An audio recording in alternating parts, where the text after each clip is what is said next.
Escape Artists is on Twitch. Why don't you join us? On Wednesday nights, Alistair reads a bedtime story, and Sunday mornings, we do a few hours of chill gaming. Plus, we have interviews, special guests, pickup streams, and more.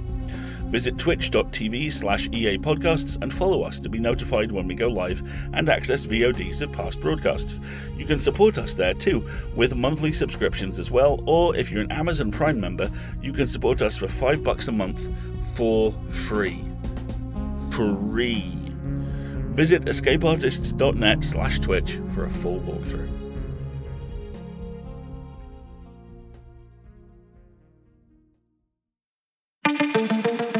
Escape Pod, Episode 954, Chandra's Game, by Samantha Henderson. Flashback Friday.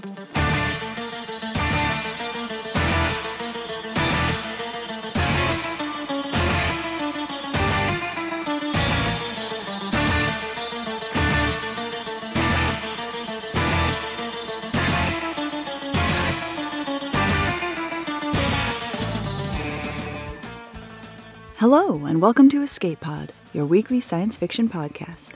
I'm Valerie Valdez, your host for this episode. Our story this week is a flashback from the archives, Chandra's Game by Samantha Henderson. It originally appeared in Lone Star Stories in 2009 and was reprinted in Escape Pod in 2012. Samantha Henderson's short fiction and poetry have been published in Strange Horizons, Clarkesworld, Interzone, Weird Tales, Goblin Fruit, and Mythic Delirium, and in the anthologies Tomorrow's Cthulhu, Running with the Pack, and Zombies Shambling Through the Ages. Her work has been reprinted in the Nebula Awards Showcase, Aliens, Recent Encounters, Steampunk Reloaded, and the Mammoth Book of Steampunk. Her stories have been podcast at Podcastle, Escape Pod, Drabblecast, and Strange Horizons, and she's the author of the Forgotten Realms novels Heaven's Bones and Dawnbringer. Our narrator this week is Mur Lafferty, the co-editor and sometime host of Escape Pod. She is an American podcaster and writer based in Durham, North Carolina. She's the host and creator of the podcasts I Should Be Writing and Ditch Diggers. Her books have been nominated for the Hugo, Nebula, Philip K. Dick, and Scribe Awards. In the past decade, she has been the co-founder/co-editor of Pseudopod, founding editor of Mothership Zeta, and the editor or co-editor of Escape Pod, where she is currently. She's fond of escape artists, in other words. Mur won the 2013 Astounding Award for Best New Writer, formerly the John W. Campbell Award, and the 2018 Hugo Award for Best Fan Cast for Ditch Diggers. She's been nominated for numerous other awards and is always doing new things, so check her website for the latest. Now, get ready for a missing person mystery, where the game is definitely afoot, because it's story time.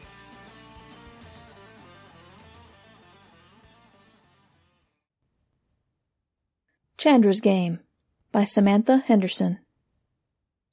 Joey Straffos, Papa Joe, told me once that Chandra's Game is a bitch of a city, fickle but generous when the mood strikes her. But Papa Joe was a romantic. Chandra's Game roots in the side of a barren asteroid moon like a tick. Over the years we've burrowed deeper into rock and ice until poor Chandra is mostly game. We loop the twin wormholes, Genna and Tartarus, roundabout in a figure 8, ready to catch the freighters as they escape from hell's dark maw. We strip them of goods and drink their heat, load them up and send them into another hell. It's a profitable game, Chandra's. My mother smuggled me into Chandra's Game without patronage and compounded her error by dying without permission. I was terror-born unless she was lying, which was likely enough. I joined the other unregistereds down in the Warrens, ferals that lived off the mayor's dole, and by odd jobs when that wasn't enough. Papa Joe fed us, and sometimes the tunnels were glorious with the smell of meat, and if you were smart or hungry enough, you didn't ask from what. Where there's humanity, there are rats, and Joey wasn't a rich man, not then. But food is food, and he'd bunk you if he could. And if all he asked in return for the latest Warren scuttlebutt, or a few sticks of ephedrine off a freighter's load, what of it? Saints are few and far between in Chandra's Game. Papa Joe always liked me. I stayed a bit feral, tomboy, nothing like his daughters. He had them late in life, when he got rich, and they were elegant, luxe-level creatures. Not like Joey, not like Mrs. Joe. She was quiet and kind, and if she knew of a nano of Joey's business, she never let on. When Gregor Straphos died, I died a little. But Mrs. Joe died all the way. I'd been legit for years. I still snooped, but in an upright way. Helped the company men find bits of their loads that went astray between Genna and Tartarus, passed on more and talked to the prefects when some smart kid got out of hand, pointed the way to Speedwell labs that weren't circumspect about what went into their product. Nothing that would disturb the delicate balance between the business of the family, the companies, and the mayor. Joey had his own snoops, payroll loyal, so when a grubby-faced feral knocked up my crib, saying Joey wanted a word, I had to wonder why. I hadn't seen him in years, not since Gregor was cremated. Papa Joe never lived on the Lux levels, too far away from his daily business. His crib was in that middle span, twixt Warren and Lux, where the heavy, humid smell of humans going about their dailies pervaded. Inset into the dull, rough rock of Chandra's tunnels, his entry was like mine, but for the over-muscled tufts that bracketed it, giving me a once-over glare, but no guff. Past his door, it was different. Good living thickened him. He gripped me by the shoulders, hard, and shook me, his heavy gold rings bruising my shoulders. "It's been a long time, Sarah Bet," he rumbled. "Too long." He pushed me into an overstuffed sofa, and I looked at the crib with a professional eye. The room was luxurious, almost frivolous. The walls had been polished smooth, and intricate patterns were visible in the surface that looked so dull in the tunnels. The furniture, Terran antique, could keep me living high for years. A thick Thantoppian carpet covered the floor, cut from the surface of a place Joey and me would never see. It was probably the most precious thing in the place, beautifully marbled in blue and green. The warmth of it struck up through my thin corridor slippers. There were icons of people I didn't recognize on tabletops and inset into the smooth walls. Some I did. There was Mrs. Joe, looking mild and maybe slightly shocked at Joey's extravagance. And there was another, Gregor. 19 he must have been, 20. The season of that particular sardonic look. It still made my heart turn over. Joey settled his bulk in the armchair opposite. "So how's the life legit? What was wrong with working for old Papa Joe?" He twinkled at me, and I had to stifle a smile. "Family business isn't for me, Joey," I said, trying not to sound defensive. "I make out okay." Joey made his bond with family years ago and stuck to it. He got his start in the Blue Shirt riots, then managed Speedwell runs and cat packs. He would have gladly stood my patron, but it wasn't my style. Not since Gregor. I don't have the stamina for the criminal life, or the talent. My only attribute is nosiness. Joey watched me, considering. "It's a waste of your talent, running errands for the prefects," he said.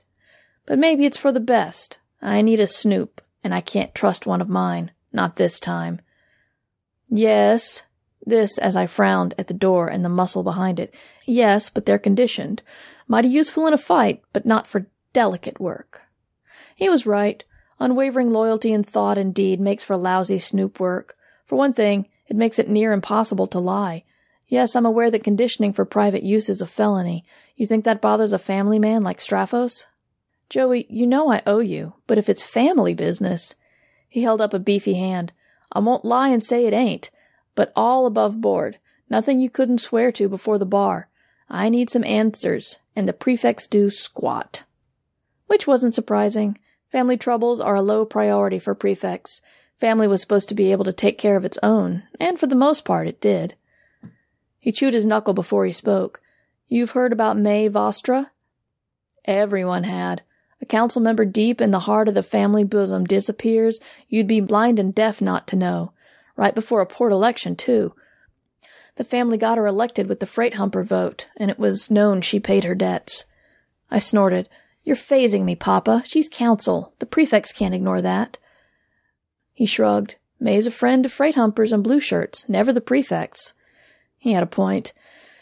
"Your snoop's clueless?" Joey laughed, a dry bark. "You could say. Forget finding who snuffed her. They say it couldn't be done. Helpful." "You sure she's dead?" I'd had the odd so-called stiff turn up breathing once or twice. Unnerving. "There's only so long you can vanish. She hasn't touched any of her accounts, and she'd need script to go far. Problem is, whoever offed her didn't leave a trace. No hair, no dandruff." I shrugged. "Check the grinders?" Chandra was pretty much a closed system, and it wasn't likely that someone like May could sneak on a freighter or a tour boat undetected.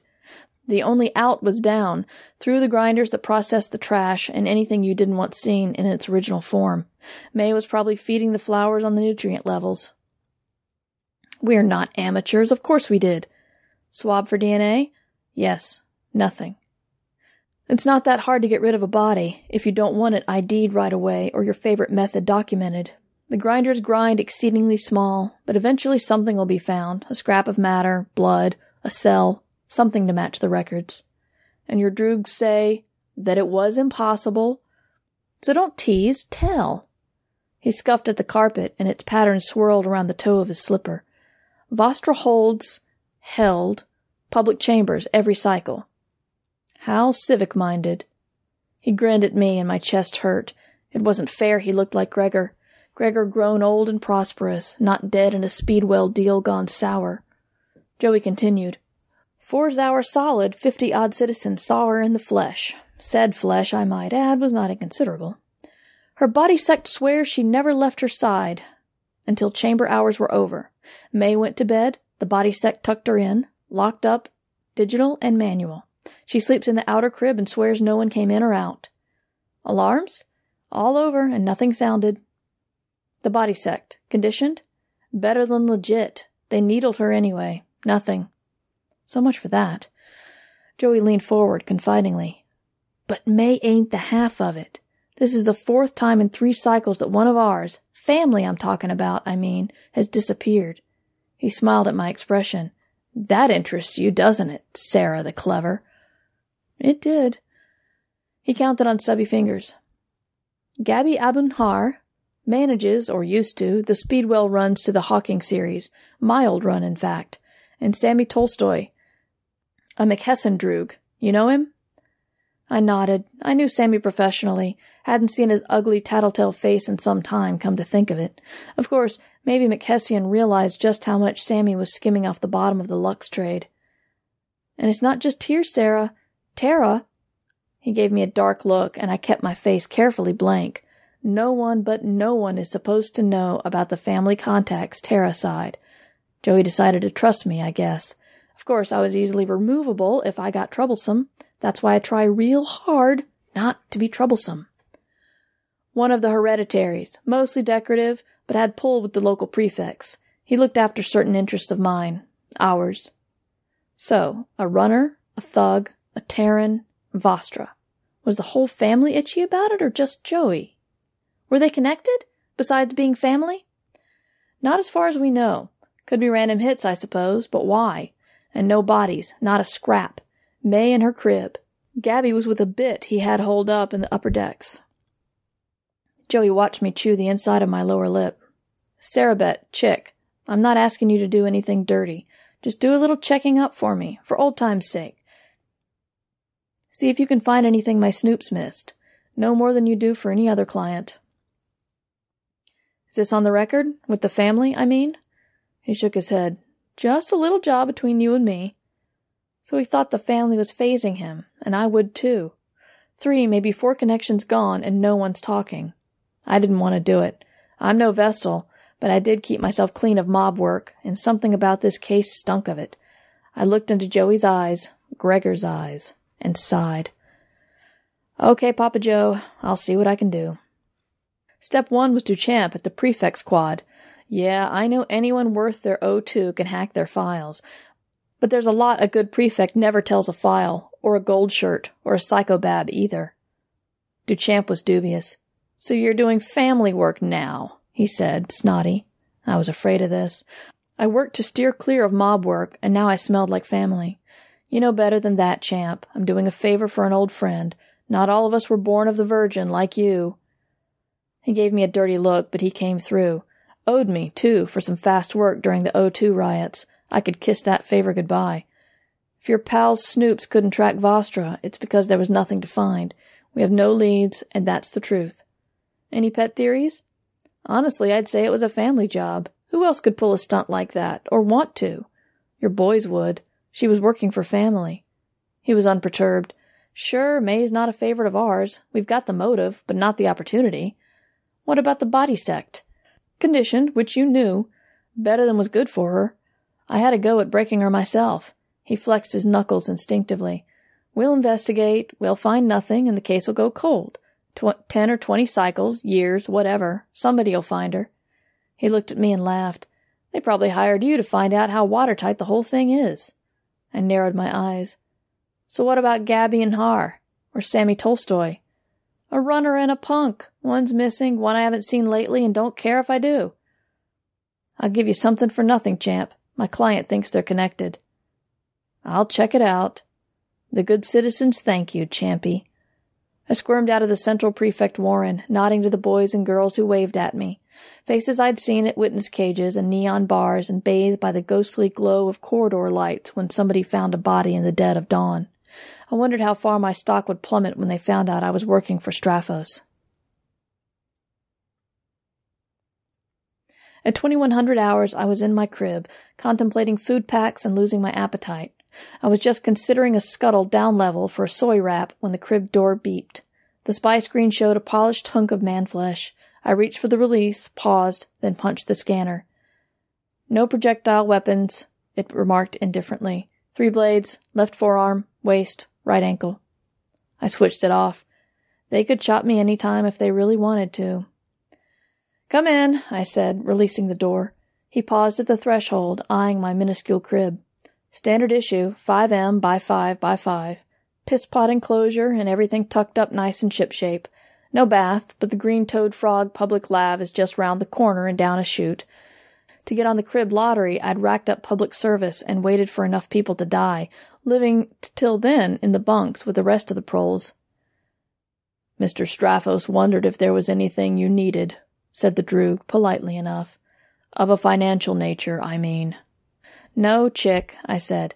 Tell Joey I don't take money from old friends. He didn't know what to do with that one, glanced round the crib again. You have 3 seconds, my precious, I thought, to wipe that smirk off your map. Wonders of wonders, he read my face and did. Gave a little bow and turned to go. Wait a sec, sweetheart. He paused. You know anything about a lady friend of Gabby's? Gabby and Har?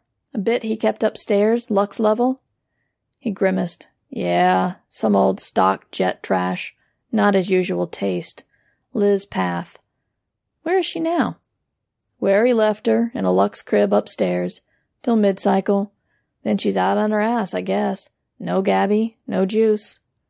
You're all heart. Ma'am? His perfect forehead wrinkled. I hated to see it do that. Nothing, chick. Run along home. He nodded, still frowning, and I shut the door. I watched the immaculate back of his head receding in the spy screen. Old stock or no, Miss Liz was no lady. Neither am I, but I never pretended. She was an unfriendly little puss. Of course, I should allow for her heartfelt grief at the loss of Gabby. The pouty, well-groomed figure in the spy screen planted her hands on her hips and screeched. I told those scaggy prefects and the fam snoops, too. I was in the lab, I didn't hear a damn thing. When I came out, he was gone. The bastard's hiding somewhere. So did Champ followed up on my words of wisdom? Interesting.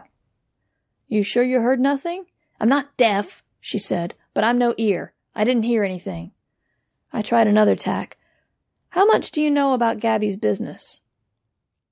She stared at the screen, nonplussed. He ran some speedwell runs. Everyone knows that. So, I was never involved in that crap. I snorted. I couldn't help it. Everyone, counsel down to the innocent babe, is involved in that crap. It's the heartblood of Chandra's game. Miners in the Hawking series pits and elsewhere get paid by commission. Common knowledge, right? Speedwell is illegal, technically, but it'll let a grunt work double shifts, double strength without damage. Until later, but by then you're supposed to have made your pile and sprung for a few compensatory implants. If, of course, you haven't blown it in the company commissary, or the company casino, or the company cat house, non-union. All fair, right? Except that some poor droogs go a little heavy on the speedwell when quota time comes, get a little burnt, the mind disconnects from its hardware and goes spinning where it will. You're left staring at your toes. Some have Addison's reaction and become violent and unmanageable and have to be sedated stupid the rest of their lives. Some miners never touch the stuff, which doesn't leave them any less dead or maimed when a teammate on Speedwell doesn't react the way he's supposed to.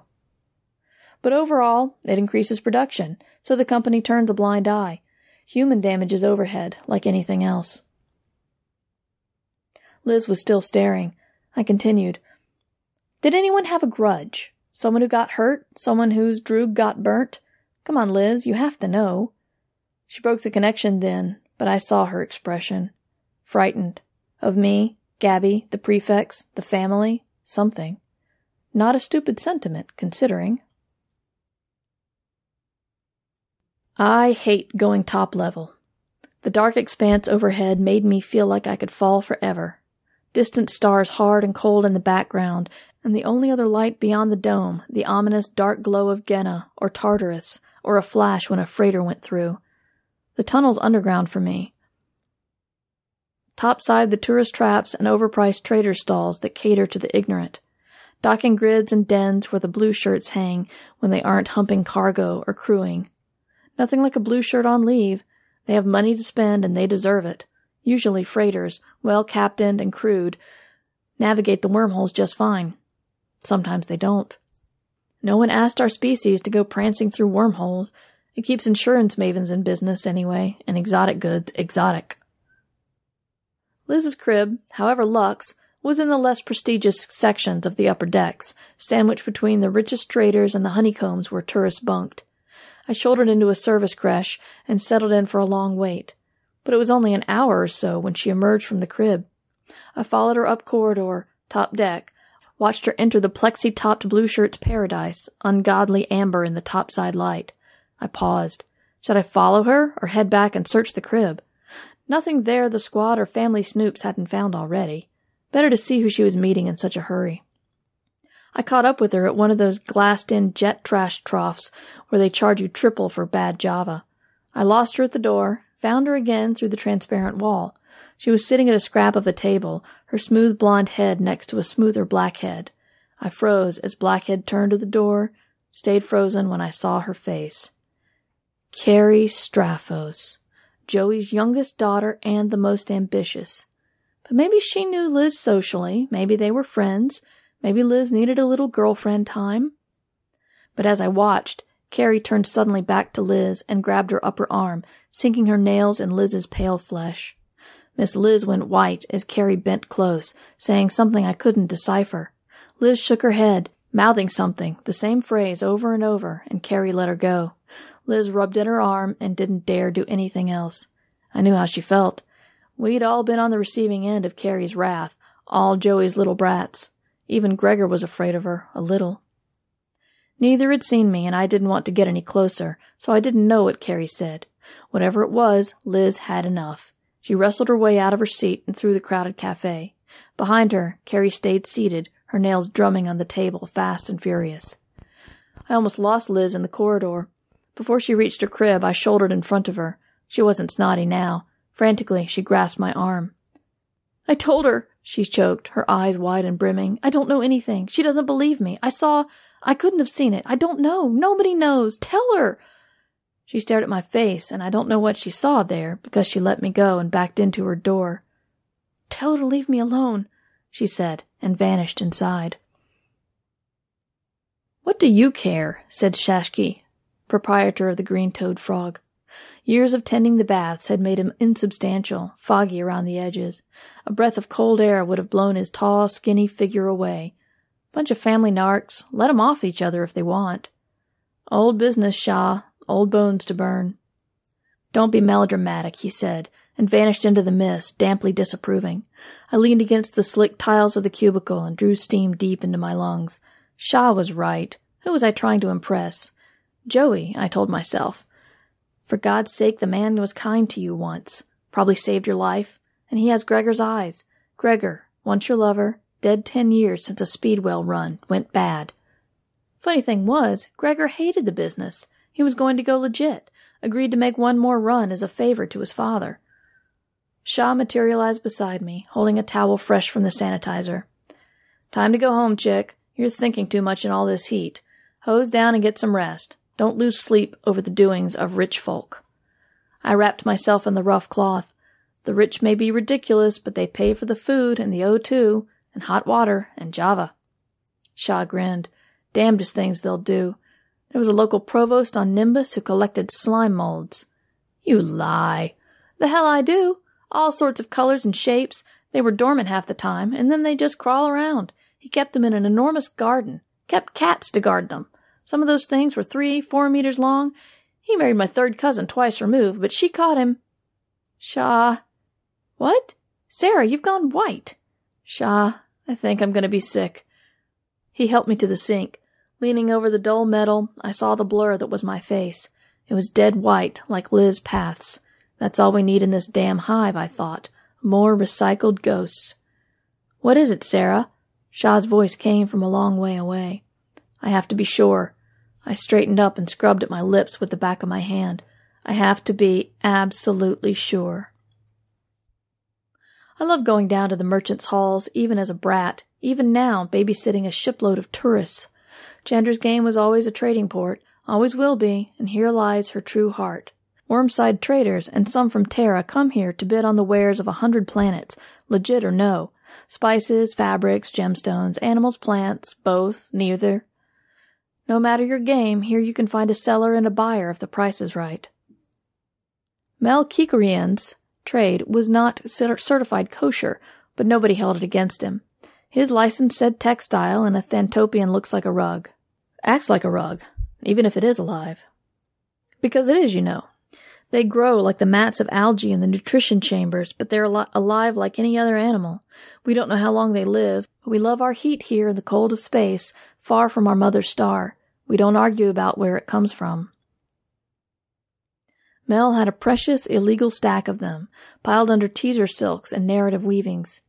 As a child, I spent half my life in merchants' dens, beneath stacks of waxy, sealed boxes marked by a cryptic code of ribbons, red, black, blue, dirty cream, tied in the knots that told dealers in a glance their contents, shipper, taxes paid, and due.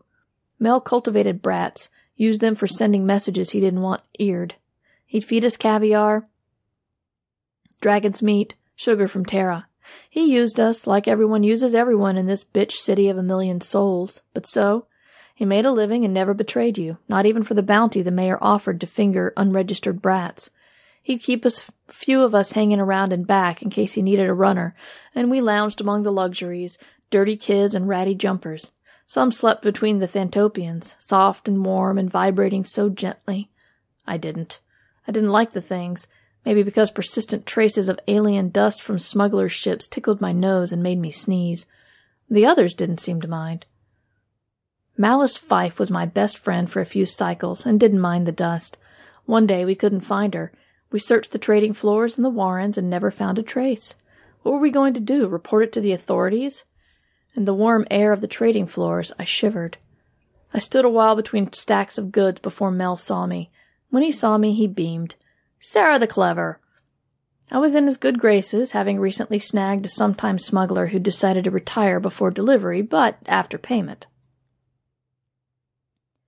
You shall have mint tea and sugar, and we shall talk, he said, bustling about as if I were a top client. Ignoring my protest, he pushed me down on a pile of knotted rugs.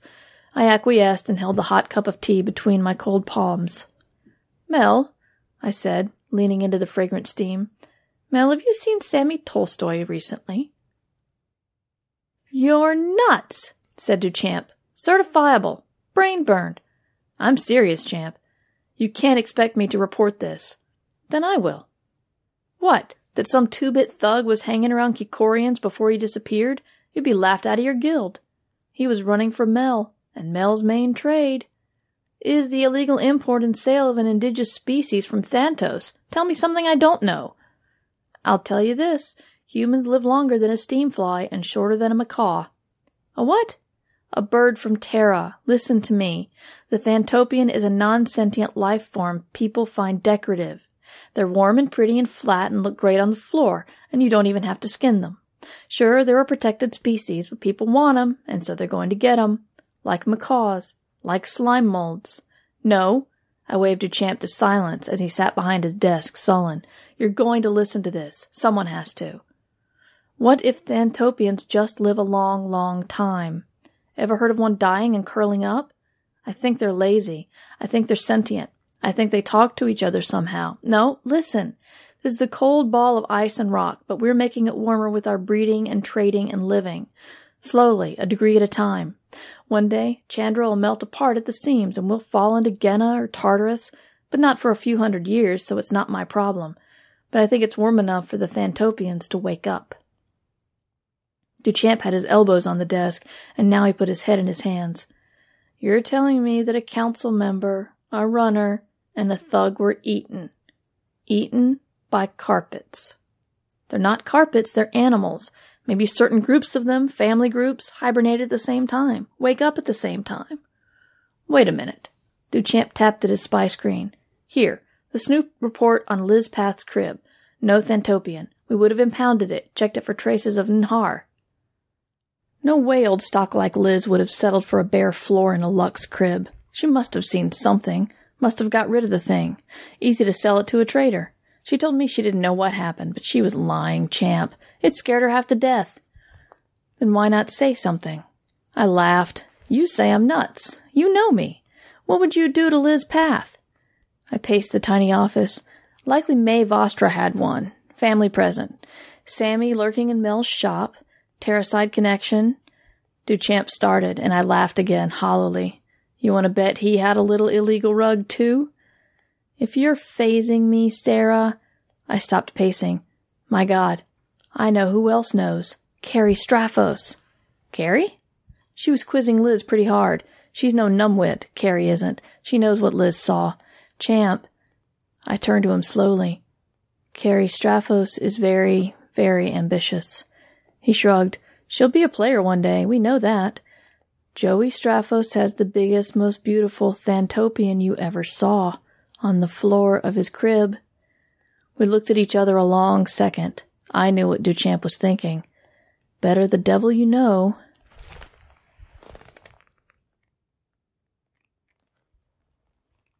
Corridor slippers are great for keeping you grounded, but lousy for running.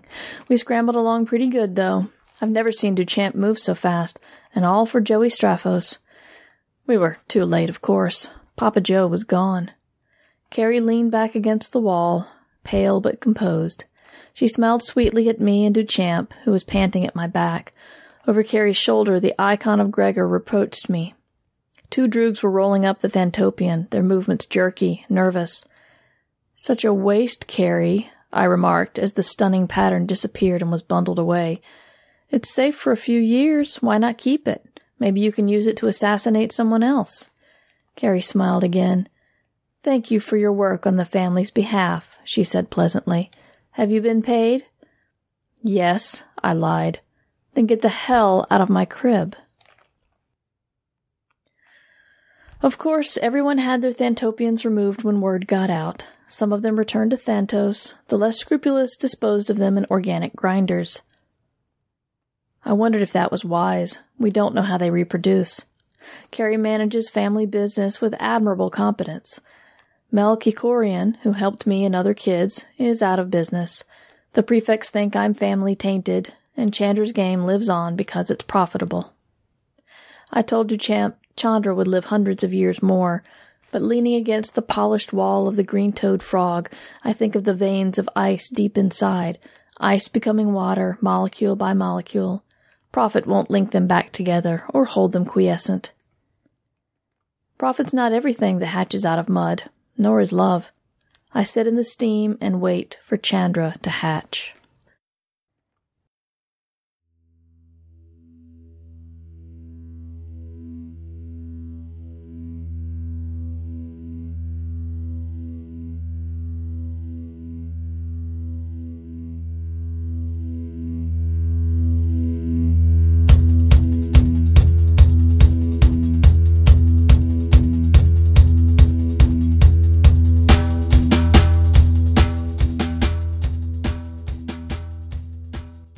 Once again, that was Chandra's Game by Samantha Henderson.